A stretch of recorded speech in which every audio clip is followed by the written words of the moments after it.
الحمد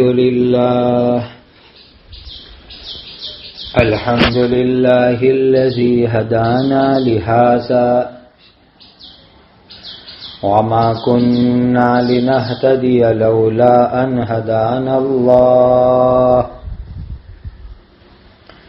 أشهد أن لا إله إلا الله وحده لا شريك له وأشهد أن سيدنا وشفيعنا ومولانا محمدا عبده ورسوله صلوات الله تبارك وتعالى عليه وعلى آله وأصحابه وذرياته وأهل بيته وأهل طاعته وبارك وسلم تسليما كثيرا كثيرا. أما بعد فأعوذ بالله من الشيطان الرجيم. بسم الله الرحمن الرحيم. الحاقة ما الحاقة وما أدراك ما الحاقة. اس سورت کا نام سورۃ الحاقہ ہے.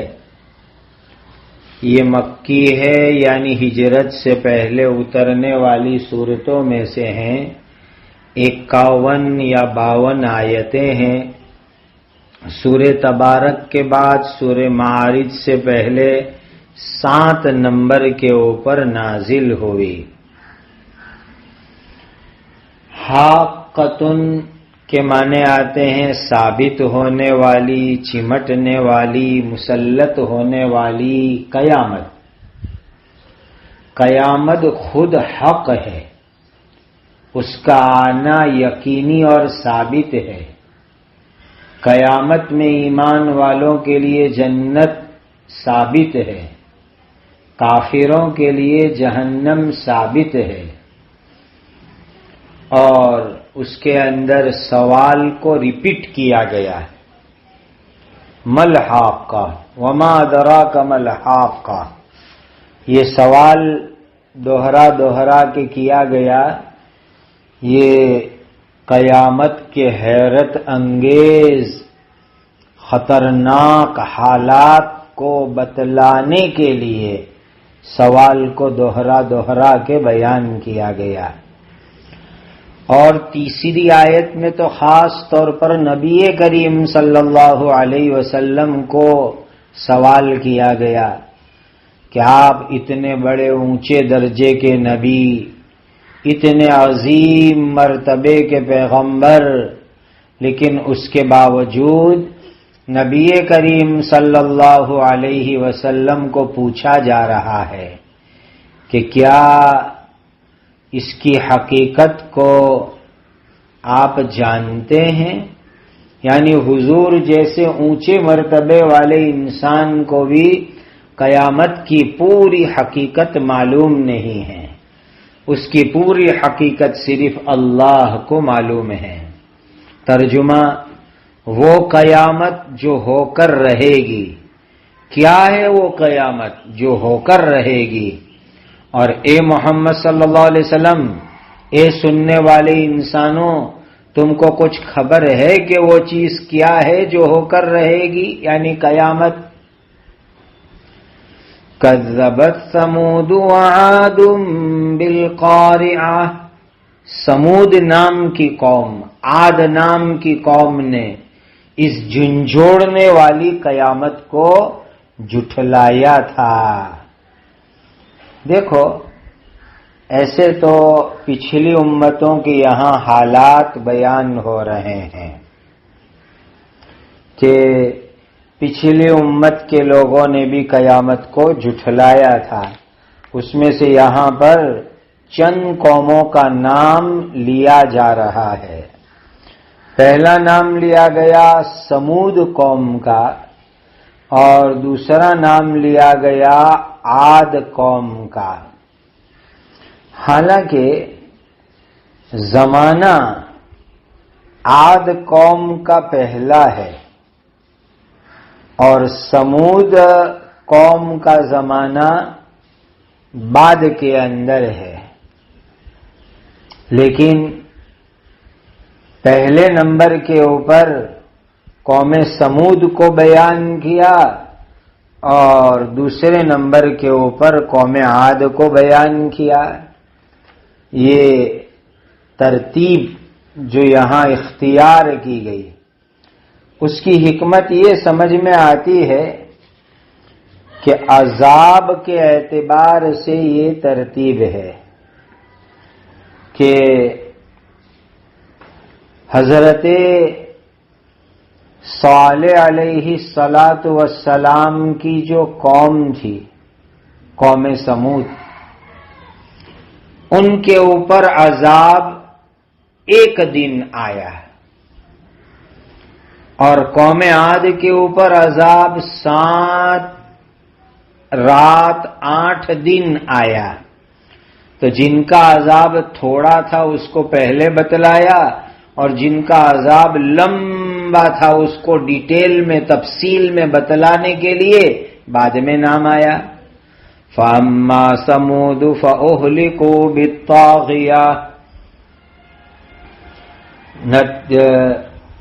سمود اور عاد کی قوم نے اس جھنجھوڑنے والی قیامت کو جھٹلایا تھا.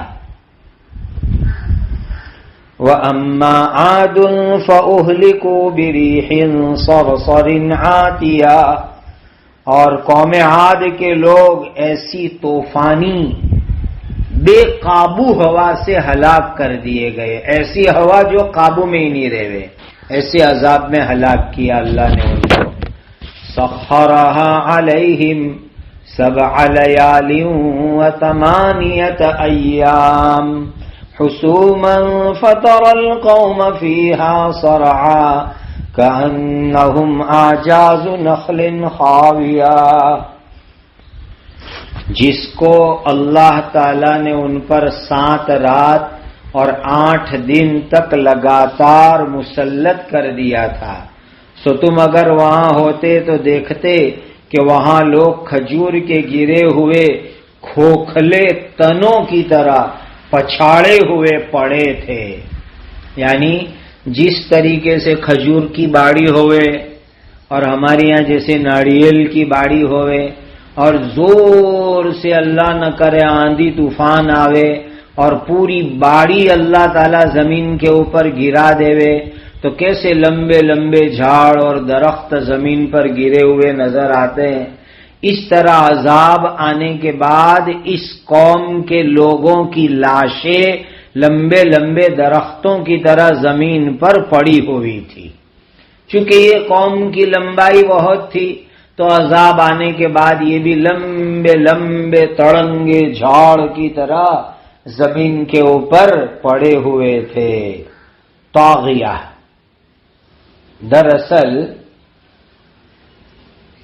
تمام دنیا کے اندر جتنی آواز ہے، بجلی کی، کڑک کی اور جتنی بھی آواز ہو سکتی ہے، تمام کی تمام آواز ایک ساتھ جمع ہو جاوے، اس طرح کی خطرناک آواز، ایسے آواز میں اللہ نے اس قوم کو ہلاک کیا. دیکھو انسان کے جو کان ہے نا، یہ کان اللہ تعالی نے سننے کے لیے بنائے، لیکن کان کی ایک کیپیسٹی ہے. اگر اس کیپیسٹی سے زیادہ آواز آئے تو کان پھٹ جائیں گے، پردہ پھٹے گا، دل پھٹے گا اور انسان مر جائے گا. تو اس قوم کے اوپر اللہ کا عذاب بالکل ایسا آیا، بھیانک ڈراؤنی آوازوں کے ذریعے سے. فَهَلْ تَرَى لَهُم مِّن بَاقِيَةٍ. اب کیا تم کو ان میں سے کوئی بچا ہوا نظر آتا ہے؟ جواب ہے کہ اللہ کا عذاب آتا ہے تو کوئی بچتا نہیں ہے. اللہ کے عذاب میں ایک ظالم اور نافرمان کو اللہ پکڑ پکڑ کر کے ہلاک اور برباد کر دیتے ہیں. یہ تقریباً 8 آیت کا ترجمہ ہوا. اب ذرا سمجھو سورت کی باتوں کو. اللہ تعالی اس دنیا کے اندر جو عذاب بھیجتے ہیں وہ عذاب 2 طریقے کا ہوتا ہے. ایک عذاب جس میں انسانوں کا امتحان ہوتا ہے، آزمائش ہوتی ہے، ایگزام ہوتا ہے، انسانوں کی پریکشا ہوتی ہے۔ کیا ایگزام ہوتا ہے؟ کہ عذاب اور تکلیف اور مصیبت کے آنے کے بعد انسان صحیح کام کرنے والا بن جاوے، سچے راستے پر آنے والا بن جاوے، بری بات چھوڑ دیوے، گناہ چھوڑ دیوے، کفر چھوڑ دیوے۔ یہ ایک عذاب اور مصیبت ہوتی ہے جو امتحان، آزمائش، ایگزام، پریکشا ہوتی ہے، اور یہ عذاب تھوڑے دنوں میں رک جاتا ہے، ختم ہو جاتا ہے۔ قرآن میں اس عذاب کو اللہ نے سورہ انعام میں بیان کیا، وَلَقَدْ أَرْسَلْنَا إِلَىٰ أُمَمٍ مِّن قَبْلِكَ فَأَخَذْنَاهُمْ بِالْبَأْسَاءِ وَالضَّرَّاءِ لَعَلَّهُمْ يَتَضَرَّعُونَ۔ ایسا عذاب اللہ اس لیے بھیجتے ہیں تاکہ انسان سدھر جاوے۔ دوسری جگہ فرمایا وَمَا أَرْسَلْنَا فِي قَرْيَةٍ مِّن نَّبِيٍّ إِلَّا أَخَذْنَا أَهْلَهَا بِالْبَأْسَاءِ وَالضَّرَّاءِ لَعَلَّهُمْ يَضَّرَّعُونَ۔ تیسری جگہ فرمایا وَلَقَدْ أَخَذْنَا آلَ فِرْعَوْنَ بِالسِّنِينَ وَنَقْصٍ مِّنَ الثَّمَرَاتِ لَعَلَّهُمْ يَذَّكَّرُونَ۔ دکاڑ آیا، کھیتی باڑی کے پھل اناج میں کمی آئی، دولت میں کمی آئی، تاکہ یہ لوگ سدھر جاوے، توبہ کرے اور اللہ کے سامنے معافی مانگ لے۔ تو یہ جو عذاب ہوتا ہے، یہ عذاب جو ہے نیک لوگ، برے لوگ، ایمان والے، کافر، سب پر آتا ہے، جنرلی ہوتا ہے۔ اور اس میں ایمان والوں کے اوپر، نیک لوگوں پر جو ایسی آفت مصیبت آتی ہے تو اس میں ایک فائدہ یہ ہوتا ہے کہ اللہ تعالیٰ ایسی مصیبتوں کے ذریعے سے، عذابوں کے ذریعے سے ان کا مرتبہ اونچا کر دیتے ہیں، جنت میں ان کے درجے اونچے کر دیتے ہیں۔ دوسری بات یہ ہوتی ہے کہ ان کے گناہ اللہ تعالیٰ معاف کر دیتے ہیں۔ سبحان اللہ، گناہ اللہ تعالیٰ معاف کر دیتے ہیں۔ اور تیسرا فائدہ یہ ہوتا ہے اس کا کہ اللہ ان نیک لوگوں کے شکر کا، صبر کا امتحان لیتے ہیں۔ اسی لیے اس طرح کا جو عذاب آتا ہے، اس عذاب کی وجہ سے حق بات، سچی بات، دین کی بات بالکل کھل کے سامنے نہیں آتی کہ دین کے بارے میں، حق بات کے بارے میں جو شک ہے، جو وہم ہے، سوال ہے، وہ ختم ہو جاوے۔ نہیں، ایسا نہیں ہوتا ایسے عذاب کے بعد۔ اور جو لوگ انکار کرنے والے ہوتے ہیں، نہ ماننے والے ہوتے ہیں، ان کے اوپر دلیل ہو جاوے، حجت ہو جاوے، ایسا نہیں ہوا کرتا۔ اس لیے کہ اس طرح کے عذاب کے اندر سب لوگ برابر برابر ہوتے ہیں، شامل ہوتے ہیں۔ اور ایک دوسرا عذاب ہوتا ہے جو عذاب سزا ہوتا ہے۔ اس عذاب کے اندر اللہ تعالی ایمان والوں کو، بے ایمانوں کو الگ کر دیتے ہیں، دونوں الگ۔ اور اس کے اندر بے ایمانوں سے اللہ بدلہ لیتے ہیں۔ اس میں امتحان نہیں ہوتا، اللہ تعالیٰ ان سے بدلہ لیتے ہیں کہ تم نے کفر کیا، اس کا بدلہ، تم نے ظلم کیا، اس کا بدلہ، تم نے گناہ کیے، اس کی سزا۔ یہ بدلہ اور سزا ہوتی ہے۔ اور یہ عذاب جو ہوتا ہے نا دوسرے نمبر والا، وہ ہمیشہ کے لیے ہوتا ہے، آنے کے بعد جاتا نہیں ہے۔ جیسے دنیا میں کسی پر یہ عذاب آیا تو قبرستان تک ساتھ رہتا ہے، مرنے کے بعد بھی اس کو جہنم میں لے جاتا ہے، قبر میں عذاب دلواتا ہے، گویا ہمیشہ رہے گا۔ اور ایسے عذاب سے کوئی بھی نافرمان بچ نہیں سکتا، اور ایسے عذاب سے ایمان اور کفر کے درمیان فرق ہو جاتا ہے۔ یہ دو طرح کے عذاب اللہ تعالیٰ دنیا کے اندر بھیجتے ہیں۔ اللہ تعالیٰ دونوں طرح کے عذابوں کی تکلیف سے آپ کی میری پوری امت کی حفاظت فرماوے۔ الحاقہ، قیامت ایک حادثہ ہے، ایک ایکسیڈنٹ ہے، ایک اچانک آنے والی مصیبت ہے، جس دن ایمان اور کفر الگ الگ ہو جائے گا، حق اور باطل جدا جدا ہو جائے گا۔ ایسا خطرناک، ایسا بڑا قیامت کا عذاب کا دن ہے، اور اس قیامت کو دنیا کے لوگ جھٹلاتے رہے ہیں۔ یہ تو آخری نبی کی آخری امت کا زمانہ چل رہا ہے، لیکن پچھلی دنیا کی ہسٹری، دنیا کا اتہاس، تاریخ اٹھا کے دیکھو تو پرانے زمانے میں بھی لوگوں نے قیامت کو جھٹلایا۔ ہزاروں برس پہلے ایک قوم تھی جس قوم کا نام تھا سمود۔ ابھی نوح علیہ السلام کا قصہ آپ نے تفسیر میں سنا، تو نوح علیہ السلام کے ایک پوتے ہیں ارفشد ابن سام ابن نوح، ان کی اولاد میں سمود نام کا ایک لڑکا تھا۔ تو سمود کی جو اولاد تھی وہ ملک شام، سیریا اور حجاز مقدس عربستان کے درمیان میں رہتے تھے۔ ابھی جو دنیا کا سب سے یہ علاقہ تھا، پتھر کے مکان بناتے تھے، پہاڑ میں مکان بناتے تھے، کھیتیاں کرتے تھے، باڑیاں کرتے تھے، اور ان لوگوں کی 700 کے قریب ان کے شہر تھے، اور بہت دولت اللہ نے دی، اور باڈی اور طاقت بھی بہت دی۔ تو ان لوگوں نے گناہ کیے، نافرمانی کی، بت پرستی کی۔ اللہ تعالیٰ نے حضرت صالح علیہ السلام کو پیدا کیا۔ یہ جو 700 شہر تھے، اس میں جو سب سے زیادہ شریف اور نیک خاندان تھا، اس میں حضرت صالح علیہ السلام پیدا ہوئے۔ اور عام طور پر اللہ تعالیٰ نبیوں کو، پیغمبروں کو اچھے شریف خاندان میں پیدا کرتے ہیں۔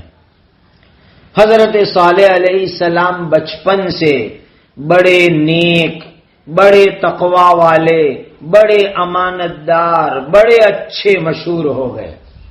اور ہر نبی کے اندر یہ خوبی ہوتی ہے کہ نبی ہونے کا اعلان ہونے سے پہلے بھی وہ نبی نیک ہوتے ہیں، تقوی والے ہوتے ہیں، اور امانت والے ہوتے ہیں، سچائی والے ہوتے ہیں، جس کو ہمارے علاقے میں کہتے ہیں مادر ذات ولی، یعنی کہ ماں کے پیٹ سے ہی یہ نیک بن کر کے پیدا ہوتے ہیں۔ ہر زمانے کے نبی کا یہ حال ہے۔ ایک دوسری بڑی بھاری طاقت والی قوم جو اس دنیا میں ہزاروں برس پہلے تھی، عاد، یہ بھی حضرت نوح علیہ السلام کے ایک پوتے کی اولاد ہے، ایرم ابن سام ابن نوح کی اولاد میں۔ یہ یمن اور دوسرے جو رن کے علاقے ہیں، ابھی سعودیہ کے قبضے کے اندر دنیا کا سب سے بڑا سہارا ڈیزرٹ ہے، یعنی سہارا رن۔ سہارا ایسے عربی میں رن ہی کو کہتے ہیں، ریگستان۔ تو جب حج کے لیے آپ عمرے کے لیے جائیں گے تو ہمارا ایروپلین بامبے سے احمدآباد سے اڑا تو دو گھنٹے تقریباً چلنے کے بعد سعودیہ کی بارڈر میں آتا ہے، پورا رن ریگستان کا علاقہ۔ یہ علاقہ جو آتا ہے جس کو الربع الخالی کہتے ہیں، پورا خالی، بنجر، ویران، کوئی آباد نہیں وہاں، اس علاقے کے اندر یہ قوم رہتی تھی. تو اللہ نے ان کے اوپر عذاب بھیجا. ان لوگوں نے قیامت کو جھٹلایا تو اللہ تعالیٰ نے اس زمانے میں حضرت ہود علیہ السلام کو نبی بنا کے بھیجا تھا. تو اللہ کی طرف سے ان کے اوپر عذاب آیا. اور یہ عذاب جو ان قوموں پر آیا، کیسا عذاب آیا؟ ایک مرتبہ میں اچانک اتنا بھاری عذاب کہ تمام مخلوق کو اللہ نے ایک ساتھ برباد کر دیا، تمام انسانوں کو برباد کر دیا. نام نشان بھی باقی نہیں رہا، مکان بھی کام نہیں آئے، فوج آرمی لشکر بھی کام نہیں آیا. اور پچھلے زمانوں کے اندر اللہ کی طرف سے ایسا عذاب آیا کہ جب عذاب آوے تو ایسا عذاب آوے پوری قوم، پورے علاقے، پوری مخلوق نیست و نابود ہو جاوے، اللہ مٹا کے ختم کر دے وے، کوئی باقی نہ رہے. لیکن سب درود پاک پڑھو، قربان جاؤ میرے اور آپ کے آقا حضرت محمد مصطفیٰ صلی اللہ علیہ وسلم پر کہ آپ کی رحمت کی برکت سے اس آخری امت پر ایسا عام عذاب، جنرل عذاب اللہ نہیں بھیجیں گے. تو اس امت کے کافر ہو، ایمان والے ہو، ماننے والے ہو، نہ ماننے والے ہو، سب لوگوں کے لیے ہمارے حضور رحمت ہے کہ آپ کی برکت سے ایسا عمومی جنرلی عذاب نہیں آتا کہ پوری امت برباد ہو جاوے، نام و نشان مٹ جاوے. ایسا نہیں ہوتا.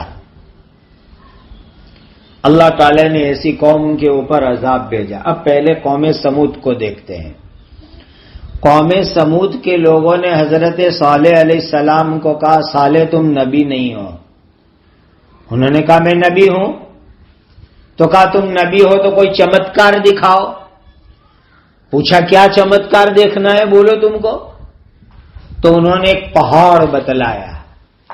کہا اس پہاڑ میں سے اونٹنی نکلے. دیکھو عجیب سوال سننا، کیسا سوال کیا.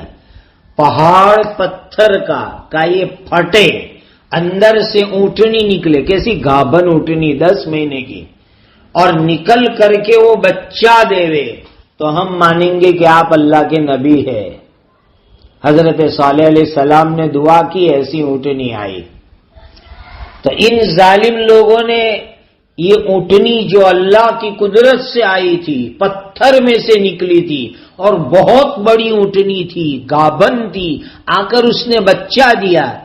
اس اونٹنی کے پیر کاٹ ڈالے، پھر اونٹنی کو مار ڈالا. اونٹنی کا گوشت کتوں کی طرح کھا گئے، اس کی ہڈیاں توڑ ڈالی. اونٹنی کے بچے کو مارا، ظلم کیا، ڈرایا، یہاں تک کہ وہ بچہ 3 مرتبہ چلایا، آواز لگائی، اور وہ بچہ دوبارہ پہاڑ میں پتھر میں چلا گیا. اور پھر خود اللہ کے نبی حضرت صالح علیہ السلام کو قتل کرنے کا ان لوگوں نے پلان بنایا. تو اللہ کی طرف سے آواز آئی، خطرناک آواز، اور عذاب ایسا آیا کہ ہزاروں انسان ایک وقت کے اندر مر گئے. تہ خانے میں چلے گئے، بھوئروں میں، بیزمین میں، وہاں بھی موت آ گئی. صرف ایمان والوں کو حضرت صالح علیہ السلام کی برکت سے اللہ نے بچا لیا. عجیب، پوری قوم ہلاک، لیکن اللہ تعالیٰ نے صالح علیہ السلام کو اور ایمان والوں کو بچا لیا. یہ اللہ تعالیٰ کی عجیب و غریب قدرت ہے، عجیب و غریب قدرت. تو ایسی قوم کے اوپر، قوم سمود کے اوپر عذاب آیا اور اللہ تعالیٰ نے ان کو بھیانک ڈراؤنی آواز کے ذریعے سے ہلاک کر دیا. اب دوسری قوم دیکھتے ہیں، قوم عاد کو. یہ قوم عاد بھی جو ہے نا، بہت ڈینجر قوم تھی، بہت طاقت والے، بہت مضبوط باڈی بلڈر. حضرت ہود علیہ السلام نے ان کو ایمان کی دعوت دی تو نہ کہہ دیا ہم نہیں مانتے ایمان کو، بہت سمجھایا.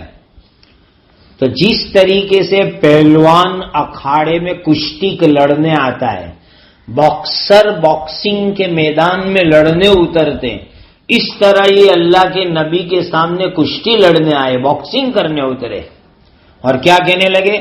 من اشد منا قوہ، ہے ہم سے زیادہ کوئی طاقت والا، ہم سے بڑا کوئی پہلوان ہے، ہم سے بڑا کوئی باکسر ہے، ہم سے زیادہ کوئی طاقت والا ہیلتھی آدمی ہے. لے نبی کے سامنے لڑنے اترے. اللہ نے 3 سال ان کے اوپر قحط اور دکاڑ بھیجا. دکاڑ میں پریشان ہو گئے. تو ان لوگوں نے کیا کام کیا دیکھو دھیان سے سننا. 70 یعنی 70 7 اور 0 آدمی کی ایک جماعت بنائی اور ان کو مکہ بھیجا کہ جاؤ مکہ اور وہاں جا کے کعبہ کے پردے پکڑ کر کے دعا کرو اور اللہ سے دعا کرو کہ اللہ برسات بھیج دیجئے. اس لیے مکہ آدمی کو بھیج رہے ہیں. لیکن یہاں بستی میں اللہ کے نبی ہے حضرت ہود علیہ السلام، ان کے پاس دعا کرانے نہیں آئے، ان کے پاس معافی مانگنے نہیں آئے، ان کے پاس توبہ کرنے کے لیے نہیں آئے، بلکہ تکبر میں تھے، گھمنڈ میں تھے کہ نہیں نبی کے پاس ہم نہیں جاتے، مکہ گئے. اور آج کل بھی یہی حال ہوتا ہے. اپنی بستی میں، اپنے محلے میں، اپنے ایریے میں کوئی اللہ کا ولی ہے، کوئی عالم ہے، نیک آدمی ہے، اس کی طرف کوئی دھیان نہیں، نہ دور دور کے آٹے پھیرے لوگ چکر مارتے ہیں. تو یہ قوم عاد کے لوگ بھی چلے مکہ 70 آدمیوں کی جماعت لے کر کے مکہ پہنچے. تو اس زمانے میں مکہ میں قوم عمالقہ رہتی تھی. ان کو جا کے پورے حالات بتلائے کہ ہمارے علاقے میں 3 برس سے دکاڑ ہے اور ہمارے علاقے میں ہود نام کے ایک آدمی لوگوں کو رسول ہونے کا دعویٰ کرتے ہیں اور ہمارے یہاں دکاڑ ہے تو ہم بارش کی دعا کرنے کے لیے حرم میں آئے، مکہ میں آئے. تو وہاں مکہ میں مرصد نام کے ایک آدمی تھے، قوم عمالقہ کے ایک مرصد نام کے آدمی. انہوں نے کیا کہا؟ مکہ میں تم آئے ہو، کعبہ کے پاس آئے ہو، لیکن تمہاری دعا قبول نہیں ہوگی. جاؤ اپنے شہروں میں جاؤ، اپنے وطن میں جاؤ، نبی کی بات مان لو، ایمان کو قبول کر لو تو تمہارا دکاڑ دور ہوگا، ورنہ نہیں دکاڑ دور نہیں ہوگا. سبحان اللہ. مکہ چلے گئے لیکن دین زندگی میں نہ ہو تو مرصد سمجھا رہے ہیں کہ تمہاری دعا کیسے قبول ہوگی. جاؤ اپنے وطن واپس. تمہارے اوپر جو یہ دکاڑ آیا ہے یہ تمہارا امتحان ہے، تمہاری آزمائش ہے، تمہاری پریکشا ہے. جاؤ تم واپس وطن جاؤ. تو یہ لوگ کیا کہنے لگے کہ اگر ہم یہاں سے واپس گئے نے بارش نہیں برسی تو ہماری قوم کے لوگ ہم کو بہت پریشان کریں گے، ذلیل کر دیں گے، اسی لیے کچھ تو کرنا ہے، کچھ تو کرنا ہے. تو اس مرصد نے کہا چلو میں تم کو ایک کام بتلاتا ہوں. کیا کام بتلایا؟ کہ تم لوگ اپنے سر کو کھول دو، کھلا سر، پیر میں سے چپل نکال دو جیسے حاجی صاحب ہوتے ہیں، اور تم لوگ صفا پہاڑ پر چڑھو کعبہ کے سامنے، اور صفا پہاڑ پر چڑھ کر بیت اللہ جب تم کو نظر آئے کعبہ تو دعا مانگو. آج بھی یہی ہے کہ صفا پہاڑ پر چڑھ کر کے کعبہ کی طرف منہ کر کے دعا مانگو، اللہ دعا قبول فرماتے ہیں. اور دعا میں یوں کہنا، دیکھو وہ مرصد نے کتنی پیاری دعا سکھائی کہ اللہ آپ کے نبی حضرت ہود جو ہمارے ملک میں نبی بن کر آئے ہیں وہ سچے ہیں، آپ کے رسول ہے، تو آپ ہم کو بارش دے دیجئے، ہم بارش مانگنے کے لیے آئے ہیں. وہ قوم ہمالیکا کے مرصد نے ان کو یہ دعا مانگنے کی ترتیب بتلائی. یہ 70 آدمی کی جو جماعت گئی تھی انہوں نے صفا پہاڑ پر چڑھ کے حاجیوں کی شکل میں اس طریقے سے دعا مانگی. اللہ نے ان کی دعا قبول کر لی چونکہ نبی کا نام لیا تھا انہوں نے. تو 3 ٹکڑے بادل کے آئے، 3 طرح کے بادل آئے. ایک بادل سفید تھا، دوسرا بادل لال تھا، تیسرا بادل کالا تھا. اور غیب سے ایک آواز آئی کہ ان تینوں بادل کے ٹکڑوں میں سے ایک بادل تم لے لو. تو وہ لوگ مشورہ کرنے بیٹھے کہ اپنے کون سا بادل لے وے؟ تو کہا کالا بادل لے لے وے، اس لیے کہ کالے کالے بادل میں سے بارش بہت برستی ہے. تو کہا چلو کالا لے لو، سفید اور لال کو واپس کر دو. تو یہ لوگ کالا بادل لے کر کے مکہ سے روانہ ہوئے اپنے دیش جانے کے لیے، ملک جانے کے لیے. تو کالا بادل ان کے ساتھ ان کے سر کے اوپر چلنے لگا آسمان میں. جب اپنے شہر اور ملک کے قریب پہنچے تو بہت سارے ساتھی، یہ 70 آدمی جو گئے تھے، بہت سارے ساتھی جلدی سے آگے بھیجا کہ بھئی تم جلدی سے آگے جاؤ اور اپنے شہر اور ملک کی پبلک کو خبر دو کہ ہم ہمارے ساتھ ایک کالا بادل لے کے آئے ہیں مکہ سے، ابھی بارش برسے گی، اسی لیے تم تالاب کو صاف کر لو، پانی کی ٹنکیوں کو صاف کر لو، کھیتی کی تیاری کر لو، ہل چلا لو، بیج لگا دو. یہ بادل برسنے والا ہے اور شہر میں پانی ہم کو اسٹاک کرنا ہے، کھیتی اگانا ہے. اس لیے خوشخبری سنانے کے لیے کچھ لوگ آگے گئے. اب لوگوں نے حضرت ہود علیہ السلام کو، اللہ کے نبی کو ٹون مارنے شروع کیے، گالیاں دینا شروع کی. دیکھو دیکھو صالح، ارے ہود، تم ہم کو ڈراتے تھے نا قحط سے، ڈکاڑ سے. ہمارے 70 آدمی مکہ گئے تھے اور وہاں سے دعا کر کے بادل بارش کا لے کر کے آئے ہیں. یہ نہیں کہہ رہے ہیں کہ حضرت ہود علیہ السلام کے مبارک نام سے دعا مانگی ہے. آج ایسے لوگ ہوتے ہیں کسی کے نام کو وٹا کھانے والے، کہتے ہیں نام وٹاوی کھادو. تو اب بڑے لوگوں کا نام لے کر کے کام بن جاوے تو بڑے لوگوں کو سائڈ پہ کر دے. تو کہا ہود تو ہم کو ڈراتا تھا، دیکھو ہمارے آدمی مکہ جا کے بادل لے کر کے آئے. حضرت ہود علیہ السلام نے کہا کہ یہ بادل بارش کا نہیں ہے، یہ عذاب ہے. ہاں تم توبہ کرو، کفر چھوڑو، ایمان لاؤ تو تمہارے اوپر بارش برسے گی، ورنہ طوفان چلے گا، ہوا آئے گی، آندھی آئے گی، سائیکلون آئے گا اور تمہارا مکان، تمہارے محلے، تمہارا شہر سب برباد ہو جائیں گے. تو کیا کہنے لگے؟ خود ہم تو طاقت والے لوگ ہیں، طاقت والے، ہم کوئی سے ڈرنے والے نہیں ہیں. اتنے میں بات چل رہی تھی اور وہ کالا بادل شہر کے کنارے پر آ گیا اور خطرناک ہوا چلنا شروع ہوئی، طوفانی ہوا چلنا شروع ہوئی. یہ ہوا جو ہے نا، اس میں خاص طور پر ایک ہوا کا نام ہے عقیم، بانجھ ہوا. بانجھ ہوا کا مطلب کہ جیسے عورت بانجھ ہوئے تو بچہ نہیں ہوتا، اس طرح یہ ہوا باد عقیم کہلاتی ہے کہ جس کے اندر کوئی فائدہ ہی نہ ہوئے. اور یہ زمین کے چوتھے طبقے میں ہے، چوتھے استر میں ہے زمین کے، اور وہاں اس کا خزانہ اللہ نے رکھا ہوا ہے.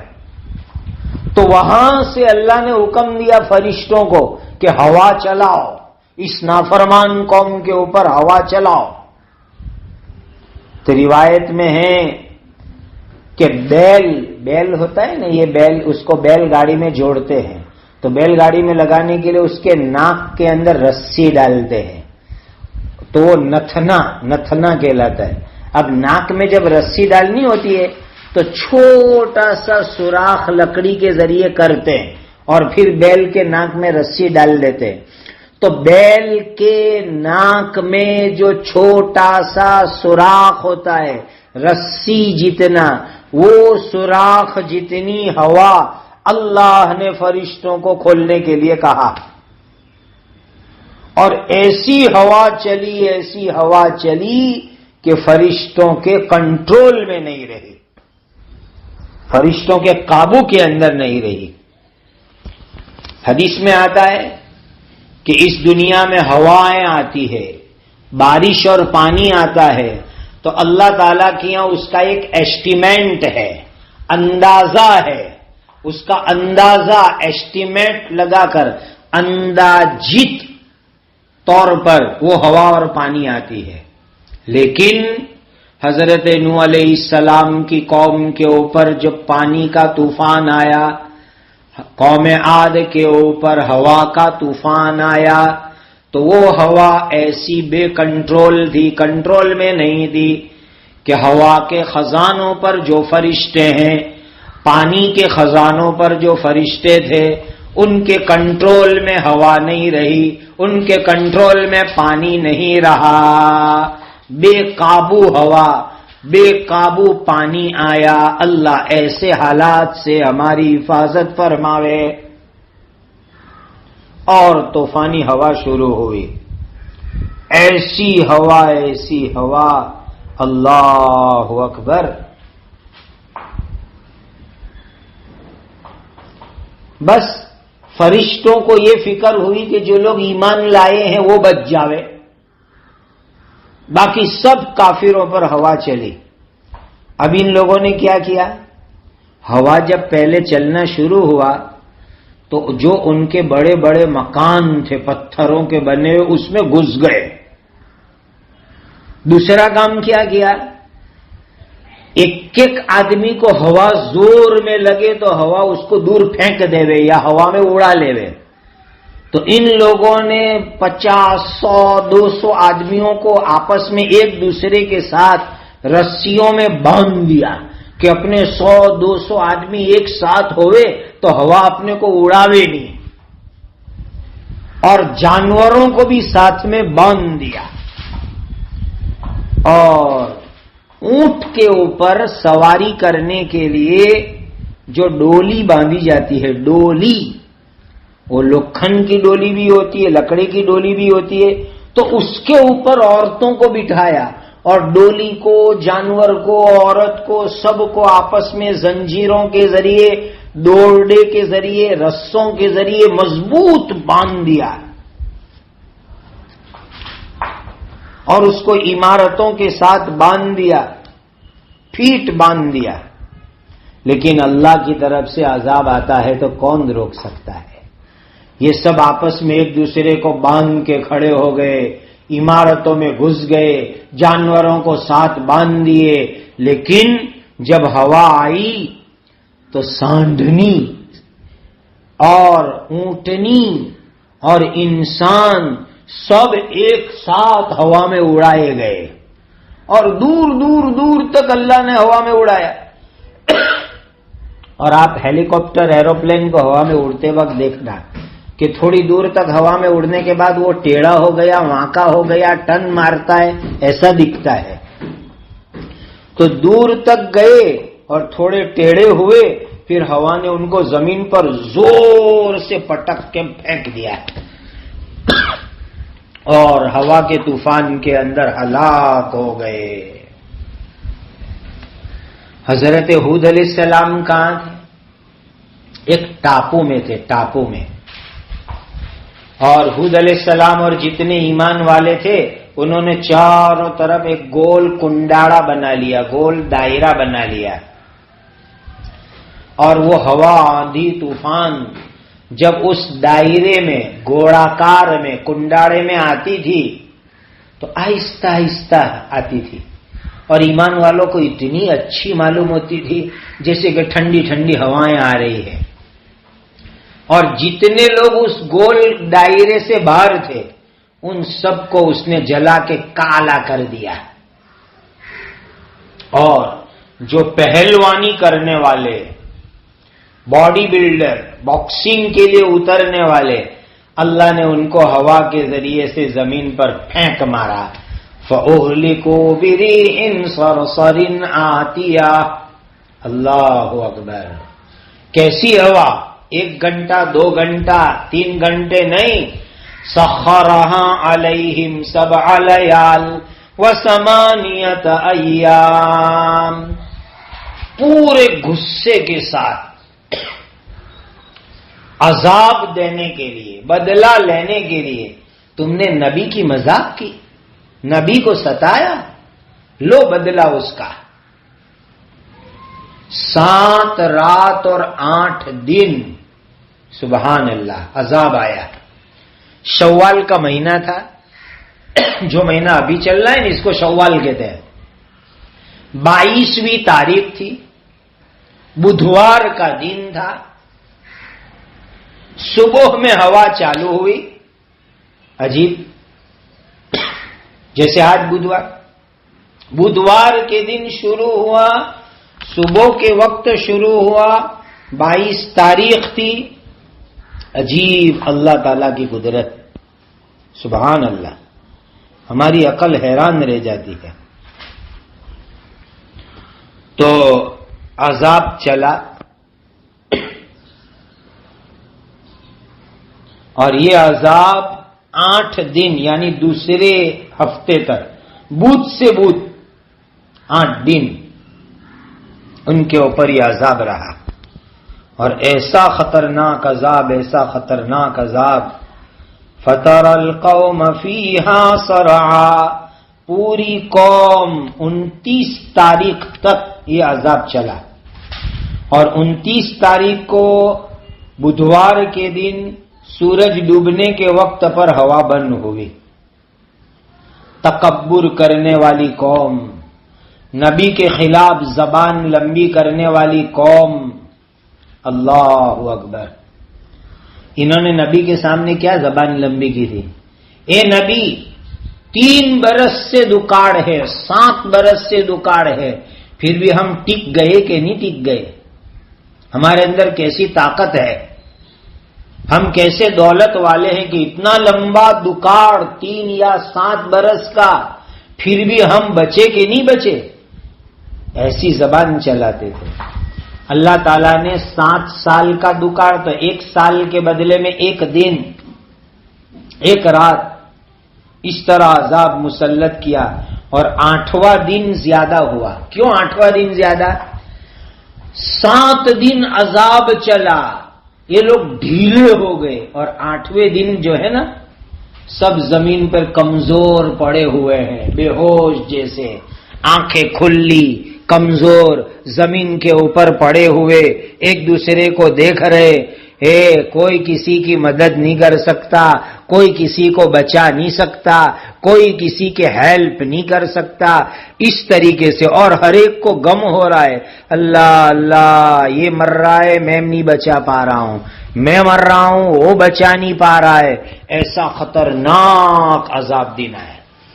اور 8ویں دن اللہ تعالیٰ نے ان کو ہلاک کر ڈالا. کیسی خطرناک بلا مصیبت ان لوگوں کے اوپر آئی. سخرها علیہم 7 لیال و8 ایام فترى القوم فیہا صرعا.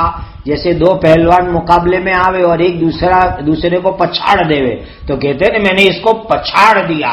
تو اللہ فرماتے ہیں فَتَرَى الْقَوْمَ فِيهَا صَرْعَا. پوری قوم کو اللہ نے پچھاڑ کے رکھ دیا. اور پچھاڑا کیسے؟ ہوا کے ذریعے، نرم ہوا کے ذریعے سے. کیا میرے اللہ کی قدرت اور طاقت ہے. سبحان اللہ سبحان اللہ. تو یہ سب نافرمان قومیں تھی جنہوں نے قیامت کا انکار کیا تو اللہ تعالیٰ کا عذاب ان کے اوپر آیا. آگے والی آیت کے اندر فرعون کا تذکرہ ہے. حضرت موسیٰ علیہ السلام کے زمانے کے اندر جو فرعون تھا اس کا نام ایک روایت کے اندر قابوس بتلایا گیا ہے، دوسری روایت میں اس کا نام مصعب ابن ریان ہے. اس کا باپ جو تھا نا ریان ابن ولید، وہ حضرت یوسف علیہ السلام کے زمانے میں مصر کا بادشاہ تھا. تو اللہ تعالیٰ نے ان کے اوپر بھی عذاب بھیجا، اور ومن قبلہ کے اندر فرعون اور موسیٰ علیہ السلام سے پہلے حضرت شعیب علیہ السلام کی قوم ہے۔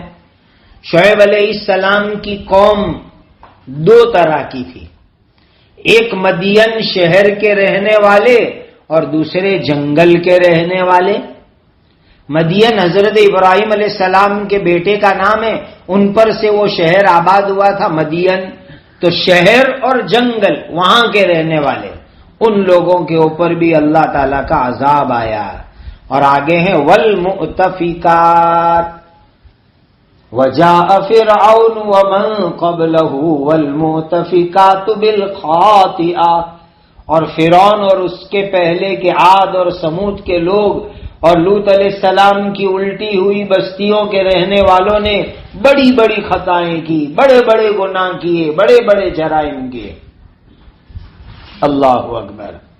اللہ نے لوط علیہ السلام کی پوری قوم کو، بستی کو الٹ دیا تھا۔ صدوم نام کا ایک شہر ان کا کیپٹل تھا، راجدھانی تھی، جس میں 4 لاکھ آدمی رہتے تھے۔